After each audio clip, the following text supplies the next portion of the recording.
I'm back and I'm here to talk to you about how to measure your body.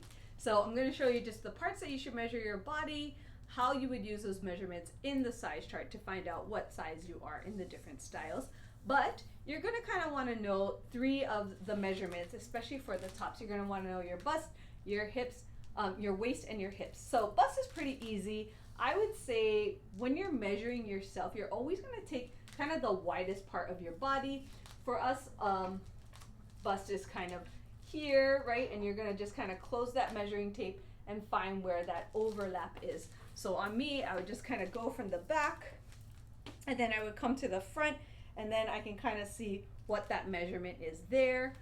Same for the waist. So for us, the waist is the smallest part of this midsection area. So a lot of us, our waist will be different if we're short-waisted, long-waisted, whatever. So really you're gonna look for that smallest part of your waist and do the same thing. Try to keep your measuring tape as parallel to the ground as you can, right? We don't want like part of it down here or up here. That's gonna give you a different inaccurate read. So really you wanna try to keep it as balanced as you can. The smallest part of my waist for me is right under my rib cage.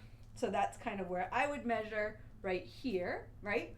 And then the hips. So the hips is another part that all of us have kind of different hips. So some of us have a lower hip or a higher hip. This girl has no hips. So, but what you really want to remember is wherever you are going to measure your largest part of your hips, and then remember to keep that measuring tape as parallel to the ground as you can.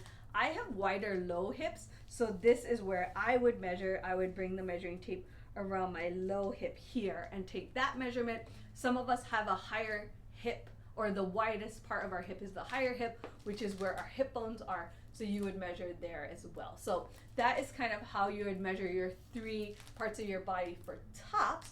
Same would go for the pants, right? You really want to know your waist measurement for your pants and your hip measurement. And then when you're looking at the size chart, what you're doing is you're really looking at the widest part. So if you're looking at the size chart and you're balanced in the extra small hip, but not so much in the waist of the extra small, you're really gonna have to determine what you kind of wanna choose in that point. So I would go into the part that is biggest. So usually for me, that is my hips. So I'm gonna kind of focus more on that hip measurement when I'm trying to choose a pant.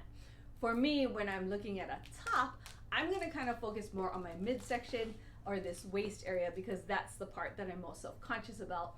If it's fitted in my bust area, I'm not so concerned, but if it's a little too fitted in my midsection, that's when I would start to not feel comfortable. So really when I'm looking at a top, I'm gonna take my midsection and kind of focus on that as the measurement. So another thing that you're probably gonna wanna understand as far as pants go is an inseam.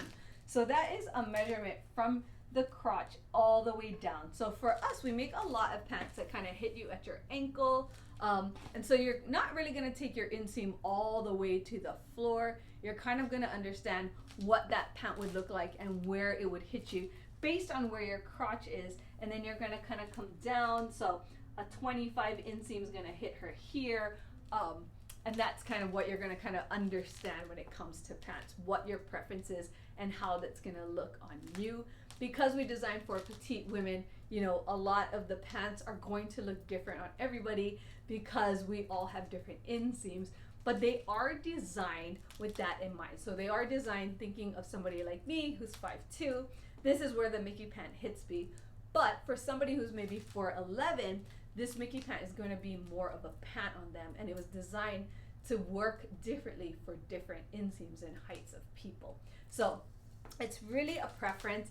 It's really more of an art form than math when it comes to kind of fit and size, and it's really about what makes you feel comfortable. So try different styles, try different fits, try different sizes so you can kind of understand what works best for you, and then after that you'll know what to order on AliceAndEza.com. Thank you so much. Talk to you soon. Bye.